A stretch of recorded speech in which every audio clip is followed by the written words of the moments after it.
And welcome to the Learning Curve edition of Sunrise Coffee.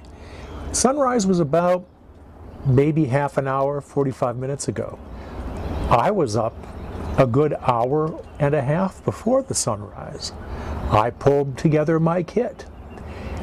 There's been some changes to the kit since yesterday. It turns out the lens that I used was half broken, and that's one of the reasons why the image quality was pretty poor. I changed up the lighting a bit and a few other things as well. I also figured out where my face detection is. So hopefully autofocus and everything is working well on face detection today. And I changed the lens out for a non-image stabilized lens, but one with a silent motor that I have on hand. So it goes. Yesterday it started misting about partway through the day, but I did get the skeg roughed out, and that's the fin that sits off of the back of the boat. It provides a little drag and directional stability for the boat. And on the catboat it also protects the rudder. One of the design benefits of the Cape Cod Cat is that the rudder is very large, but it's relatively shallow. And the skeg protects it from underwater obstructions. Cape Cod Bay has a lot of sandy shallows, or what we call shoals. And so the catboat is evolved to be able to navigate those waters well. An advantage of this is when we get out at sea, it should also reduce the probability of grabbing and dragging a line from a pot or lobster pot buoy, which is a problem. I've in the past caused numerous problems for lobster fishermen, and I apologize for that by dragging their lobster pot and buoys a good half mile from where they belong. I hope they were able to find them. So anyhow, today we've changed up the way the lighting is mounted. The lighting is the same, but it's on a little stand. We've changed up the lens. This is a 24 millimeter prime lens that I'm very, very fond of. And we've changed up the settings on the camera as well. In addition to the skeg yesterday, I was trying to figure out how to do this very large rudder on the Cape Cod Catboat. And I had started a different boat project for this voyage, one actually that was better suited towards the type of sailing that I'm going to be doing.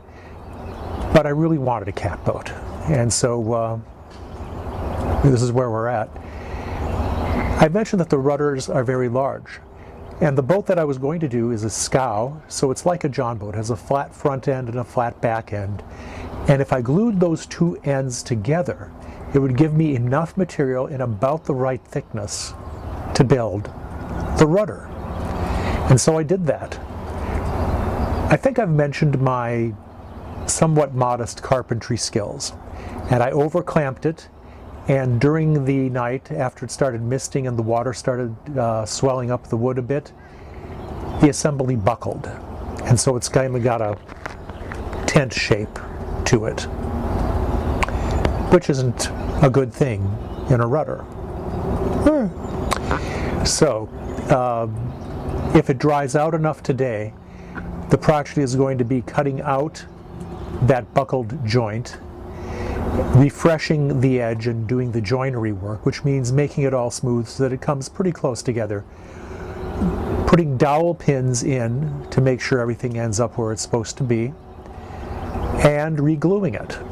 That might not happen today if it doesn't dry out. It's a very moist day, having rained and misted all over yesterday and being a gray day today. In fact, we're a little foggy out there this morning. I have other projects to do. I have some brown wrapping paper, and I can draw the measuring points for the stem and the four molds of the boat. and get that out so that we can go full steam ahead when we get a good working day again. Also, tomorrow, the 26th, we're going to do sunset. Let me start that over again. We're going to do sundowners. Sundowners are cocktail hour on a boat. And so we're going to do cocktail hour, and we're going to bring up the plans for the Seagull as originally presented in the 1911 copy of Rudder magazine. I believe it was March.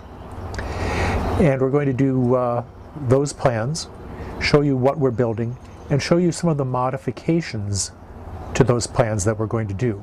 A word about modification. Below the waterline, you should really, really be very careful in modifying any existing plan. In a traditional design, they're a little more resilient because they're a little closer to the center of a performance curve, if you will. But on a high performance design, alterations can be devastating. Make a boat too tall, you change the center of gravity. You have to compensate with more ballast below. Make a boat too tall, and if it's a sailboat, she gains too much wind resistance going into the wind. The leverage changes as the wind comes from the side. All sorts of things can happen. And so, when we modify a design, we absolve the designer from all responsibilities for the results. If the boat doesn't perform the way it's supposed to, if you've changed the design at all, it's your fault, not the designer's. So we're going to regard this as an experimental build. From all reports, built as she was designed, Seagull is a magnificent boat. Great fun, great speed, and very, very seaworthy within her design capacities. We'll talk about the changes as they go down. But for now, I'm going to finally get this up. Hopefully everything is in focus. Hopefully everything has gone well. Hopefully the audio is good. This is what happens when you change things. You break something's workflow. Good morning for a very late sunrise coffee, and we wish you an astounding day. Bye-bye.